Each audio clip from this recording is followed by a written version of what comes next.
Guys, widih, istri sudah tiba-tiba nih nongol di kantor teman-teman, di parkiran kantor. Tahu aja nih tanggal gajian guys. Tiba-tiba sudah datang untuk menjemput teman-teman. Apakah ini karena tanggal muda ya, tanggal gajian? Terpaksalah kita nyetor guys. Kita setorkanlah ini gaji bulanan kita, gaji nguli kepada istri. Bisa-bisanya sudah di TKP guys. Oke, kita masukkan sepeda teman-teman. Dijemput guys. Dijemput sampai kantor teman-teman. Pas kali tanggalnya, tanggal gajian, langsung ke TKP dia, ibu ini, istriku ini. Langsung setor lah kan. Langsung lah setor. Ya nggak apa-apa lah ya teman-teman ya, namanya memang sudah kewajiban seorang suami ya guys, untuk memberi gajinya kepada istri, dan istrilah yang mengatur itu semua teman-teman, mengatur uang kebutuhan dapur, uang kebutuhan perjalanan yang dimaksud adalah perjalanan holiday ya. Jadi kita kan ada ngumpulin setiap bulan gitu. Dan biaya-biaya kesehatan semualah istrilah yang mengatur teman-teman. Kalau aku ya cuman dikasih paling lah ini nah uang togelmu katanya. Uang togelmu ini katanya. Ya bukan berarti kalau aku nyetor sama istri itu aku itu tidak ada gitu ya teman-teman. Ada, untuk keluargaku ada ya. Contohnya misalnya kalau keluarga di Indonesia membutuhkan uang gitu ya, aku ya izin ke dia, permisi, orang tua butuh gitu ya, dikasih teman-teman. Yang penting jujur-jujur aja kalau untuk masalah yang di kampung. Jadi bukan berarti aku nyetor, aku memberi semua, bukan berarti aku mengabaikan aku tidak ada, ataupun keluargaku yang di Indonesia tidak ada. Tidak teman-teman. Kalau aku butuh keluarga yang di Indonesia ya ngomong gitu ya, dikasih guys, dikasih sama istriku ini. Ya kan sayang? Ya kan? Iya. Ya. Suamiku mau minum kopi? Iya istriku, ayo minum kopi kita. Oke. Nyogok dia guys, diajaknya minum kopi. Suamiku mau minum kopi katanya. Nyogok dia, lembut kali. Wajib dapat jatah ini nanti malam guys. Halus sekali dia ngomongnya, istriku. Oke, kita ngopi teman-teman. Dan kita menuju warung kopi guys. Ya bersantailah teman-teman, pulang aktivitas kita santailah dulu sekali sebulan ya kan teman-teman. Nah, kita sudah sampai guys. Sampai di tempat kita untuk bersantai ngopi teman-teman. Tapi sebelumnya kita parkir dulu. Dan ini dia suasana parkir di sini ya teman-teman. Tidak ada jukir-jukir juru parkir teman-teman. Tidak ada yang ngutip-ngutip atau ormas-ormas jaga parkir. Yang ada mesin. Premannya mesin teman-teman. Jadi seperti inilah kalau bentuk parkir di Jepang teman-teman. Jadi semua yang mau bikin usaha parkir juga bisa guys. Misalnya kalau teman-teman ada lahan, bisa tinggal beli alat mesin parkirnya aja. Dan itu menjadi usaha guys di sini. Yang penting ya bayar pajak teman-teman. Bayar pajak ke pemerintah, dan usahanya ini bebas untuk umum, siapapun bisa membuka usaha parkir seperti ini guys. Dan ini parkirnya dekat stasiun teman-teman, lokasinya dekat stasiun Jadi teman-teman bisa lihat ini banyak kendaraan ya, karena orang Jepang itu pergi ke kantor, ke kota, tidak menggunakan mobilnya guys teman-teman. Mereka pakai mobil dari rumah sampai ke stasiun saja. Setelah itu mereka parkirkan mobilnya di stasiun dan melanjutkan perjalanan melalui kereta. Nah itu dia keretanya, stasiun keretanya. Nanti kita lihat-lihat teman-teman, setelah minum kopi kita lihat-lihat stasiun keretanya teman-teman. Jadi ya inilah dia suasananya guys di sini. Jadi teman-teman bebas, kalau ada lahan bisa buka parkir.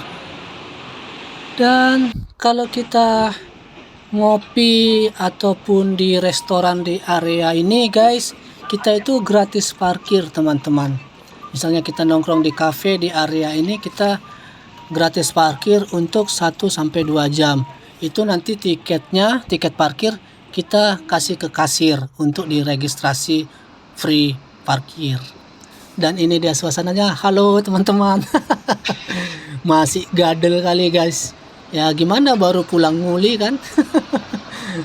Pulang nguli langsung dijemput ke TKP sama istri, setor gaji, disogok untuk minum kopi. Ternyata tidak pemerintah, pejabat aja ya kalau kena amplop merah nyogok. Amplop coklat. Siapapun kalau udah kena amplop coklat, baiknya minta ampun guys. Ini dia suasana di dalam cafe kopi teman-teman. Dan lebih kurangnya seperti inilah kalau ngopi di Jepang ya teman-teman. Walaupun warung-warung kopi yang lainnya masih ada sih sebenarnya yang lebih bagus gitu. Tapi kita ya ini aja lah guys. Dan kita bayarkanlah. Inilah cara membayarnya guys. Dan kebanyakan itu di Jepang itu sistem membayarnya ya gini teman-teman. Masukkan ke mesin. Sudah hampir semua kafe dan restoran sistem pembayaran seperti ini. Sama juga seperti di Indomaret Jepangnya guys. Di minimarket ya kita bayarnya seperti ini teman-teman. Tidak ada kasir yang menerima uang. Masih ada tapi sudah kebanyakan mesin seperti ini teman-teman. Nah ini dia suasana kita membayar. Dan aku juga masih kurang paham seperti ini ya. Karena tulisannya tulisan cacing semua. Maksudnya tulisan Jepang semua guys. Aku kan tidak bisa membaca bahkan menulis. Hanya berbicara otodidak sederhana aja teman-teman. Belum paham sekali. Jadi masih perlu belajar lagi sistem membayar kasir seperti ini guys. Dan ini dia teman-teman, kita selesai kopinya, kita menuju tempat duduk untuk bersantailah guys teman-teman.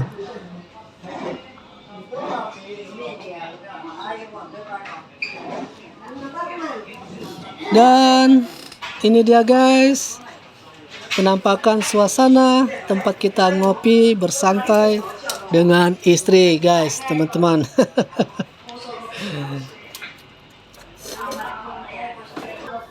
Baiklah guys, kita nikmatinlah dulu kopi-kopi kita ini ya teman-teman sambil makan donat. Inilah dia suasana kita bersantai dengan istri di warung kopi guys. Ya romantis lah dulu teman-teman, romantis time. Pacaran lah dulu ya kan guys, biar sedikit agak-agak gimana gitu suasananya. Dan inilah suasana kami sambil ngopi ya, kami juga sambil sharing-sharing juga teman-teman, bagaimana besok, bagaimana selanjutnya gitu. Bukan hanya sekedar ngopi aja, tidak ya, sharing-sharing lah, cerita-cerita bagaimana ke depan, bagaimana selanjutnya gitu. Bagaimana di suasana tempat kerja, nyaman atau tidak. Ya begitulah teman, diskusinya, sharing-sharingnya. Kalau tidak nyaman biar ganti, cari yang lain. Ya seperti itu. Dan aku juga ya bertanya sama istri, bagaimana di kantor, bagus apa enggak, bagaimana, capek, sibuk, atau tidak sibuk. Ya begitulah teman-teman cerita kita sambil ngopi. Dan biar kalian itu tidak bertanya-tanya ya guys, itu kenapa itu yang di leher, bekas-bekas lukanya kok banyak sekali. Oke teman-teman, ini luka dari bayi guys. Ya cuman lah, orang miskin, aku kan dulu orang desa, kurang vitamin waktu bayinya teman-teman. Ya namanya orang tua miskin kan, hidup di desa, kurang gizi lah ceritanya ini. Jadi ya adalah dulu bisul, banyak bisul yang sakit orang miskin lah ini, bisul berpindah-pindah, terakhirnya dioperasi dan inilah dia bekas operasinya guys, sampai berbekas begini. Ya cuman lah, anak bayi yang kurang vitamin ya dulu. Hidup miskin di kampung-kampung. Ya itulah guys, biar kalian jangan bertanya ini kenapa yang di leher. Ini sakit bayi guys. Sakit bisul yang ganas itu guys. Itu tapi ya itulah, bisa sembuh dan sampai sekarang. Oke. Ngopinya sudah selesai teman-teman. Dan seperti biasa di Jepang ya seperti ini. Ambil sendiri, antar sendiri. Oke guys, kita selesai ngopi. Kita kembali pulang teman-teman. Tapi seperti yang aku bilang, sebelum kita pulang, kita lihat-lihat suasana stasiun kereta di sini guys. Sekalian juga stasiun taksi dan stasiun bus. Stasiun angkutan kotanya lah untuk area kota ini teman-teman. Nah seperti itu. Itu adalah bus kota untuk bus dalam kota ini teman-teman. Dan ini dia suasana stasiun kereta di sini. Dan ini kota ya teman-teman. Ini sudah kota. Namanya kota Tondabayashi. Kalau kita kan town, kota kecil ataupun bisa dikatakan desa gitu guys. Tapi ini tidak jauh dari tempat kita. Dan ini suasananya, dan ini busnya. Kalau bus di sini teman-teman bukan harus penuh penumpang ya guys. Bukan harus berangkat nunggu penumpang penuh, tidak. Kalau sudah jamnya berangkat teman-teman. Ada atau tidak penumpang, busnya berangkat. Karena apa? Karena di stasiun tempat halte yang lain itu sudah menunggu teman-teman. Jadi jamnya itu, keberangkatan itu sesuai dengan jam, bukan sesuai dengan penuh atau tidak penumpangnya. Kalau jamnya sudah time-nya berangkat ya berangkat gitu guys. Agar di halte berikutnya penumpang tidak menunggu. Nah ini dia menunggu jam untuk berangkat. Oke, itulah suasana stasiun kereta dan bus teman-teman. Dan di depan itu kita melihat ada pachinko slot. Ini tempat judi guys. Di sini judi legal ya, termasuk togel atau slot seperti ini legal. Tidak ada masalah teman-teman. Tapi ini sepertinya tutup ya, karena tidak ada tempat parkir di sini. Terlalu kecil ini guys. Biasanya kalau pachinko slot tempat judi ini besar teman-teman, harus besar. Ini kecil, mungkin sudah tutup ini guys. Dan istri kembali lagi ke Mr. Donut tempat kita ngopi tadi. Dia lupa untuk registrasi tiket parkir teman-teman, untuk gratis. Seperti saya bilang tadi di awal, kalau kita di restoran atau di kafe-kafe itu kita parkir gratis teman-teman. Itu tiketnya kita kasih ke kasir, lalu seperti di tit gitulah dia bunyinya. Lalu gratis lah kita parkir untuk itu 1 sampai 2 jam teman-teman. Jadi istri tadi lupa dan kembali lagi guys. Lupa mana?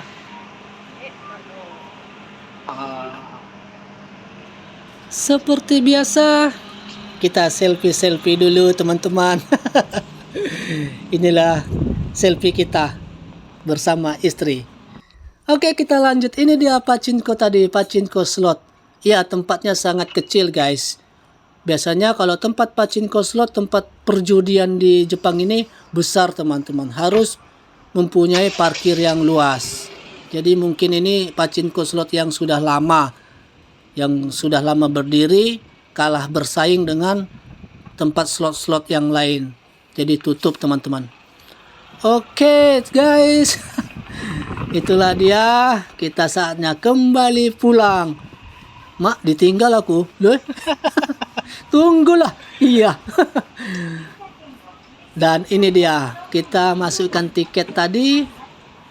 Dan apakah kita bayar? Nah, kita gratis teman-teman.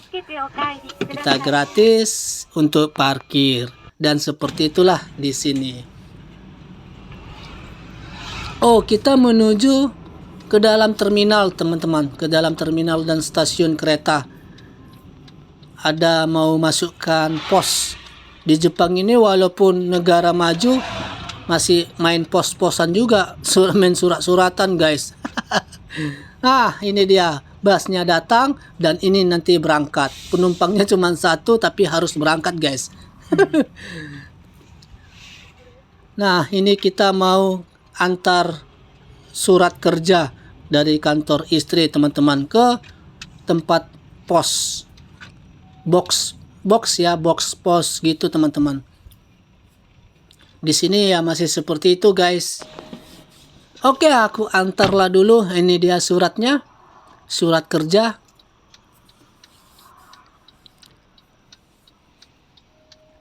Nah, ini dia teman-teman. Nah, dimasukkan ke dalam box tersebut. Kalau di Indonesia di zaman dulu ya seperti ini. Tapi kalau di Jepang di sini masih berlaku teman-teman. Masih berlaku kali lah. Makanya setiap rumah ada kantor posnya, kantor pos, ada box surat. Setiap rumah ada box surat. Karena surat menyurat masih berlaku di Jepang teman-teman. Masih berlaku kali pun. Oke, kita kembali pulang teman-teman.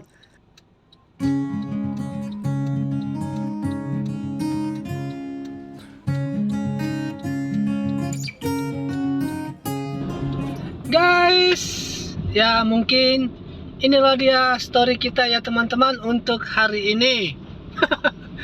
Yang dimana istri menjemput ke tempat kerjaan di time gajian. Tapi sebenarnya bukan itu guys, tidak itu ya. Istri hanya khawatir karena hari ini cuacanya mendung teman-teman. Mendung, jadi istri khawatir langsung jemput ke kantor, bukan karena hari ini gajian ya teman-teman, tidak. Karena cuacanya yang mendung, jadi istri pulang cepat dari kantor langsung menuju ke tempat saya bekerja untuk pulang bersama karena cuaca hari ini sangat mendung. Istri pikir hujan, nah, seperti itu guys. Jadi datang ke kantor. Jadi bukan karena hari ini gajian teman-teman. Tapi kalau memang itu pun tujuannya karena gajian ya nggak masalah ya guys. Oke teman-teman, sampai jumpa di video Endra Story kita selanjutnya. Dan apabila ada yang kata-kata yang salah di video ini, mohon maaf ya teman-teman, dan teman-teman juga maafkanlah. Oke guys, sampai berjumpa di video kita selanjutnya. Dadah. Bye-bye.